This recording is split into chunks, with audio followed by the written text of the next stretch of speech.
Kupio sam novu inspekcijsku lampu proizvođača ScanGrip. Ovo je stari model koji sam koristio od samog početka detailinga i danas me dobro služi, ali jednostavno punjač je izgleda otišao, tako da više ne puni adekvatno, te sam morao da uzmem zamjenu. Radi se o modelu Sunmatch 4, a ovo je upravo prva generacija Sunmatcha, dakle 3 nova modela su izašla nakon ove lampe, pa ćemo vidjeti šta je to novo.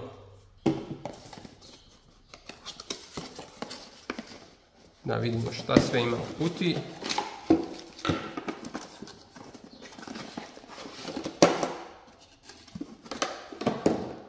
Punjač, držač lampe, kao što vidite ovdje imamo magnet, uhvatio je ove šarafe kojima možete da fiksirate ovaj sam držač lampe za neku podlogu ili zid.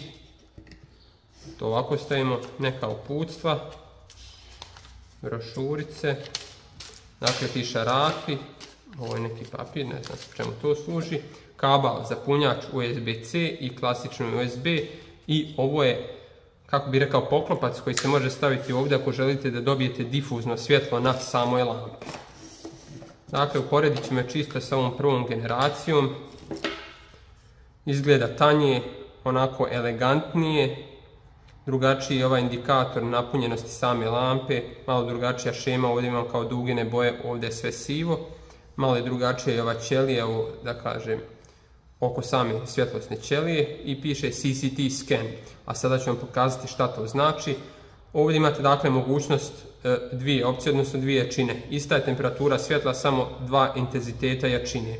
Dok ovdje imamo nekoliko različitih boja svjetla, znači 6500 Kelvina, ako sam dobro razumio, 5500, 4500, 3500 i 2500 Kelvina. I samim tim mijenja se, da kažem, sama nijansa boje. I sada kad pritisnemo u dugme CCT, dakle, lampa će sama da mijenja sve modove. Kada recimo gledate neki lak, podešavate koji mod, odnosno koja toplota svjetla najviše vam odgovara, da vidite neke imperfekcije ili razlike u boji. Znači lampa sama povećava ili smanjuje i vi gledate gdje se vide najveće razlike i to vam može dobro pomoći. A ovdje se naravno pali ili gasi, ali također možete da pojačavate i smanjujete intenzitet svjetla. Dakle, sada kada pritisnem jače vidite kako se smanjuje. Blinka, znači došao je do dna. I sada kad stisnem pojačava i došao je do maksimuma. Naravno može da se savije kao i ova stara lampa magnetom da se pričvrsti.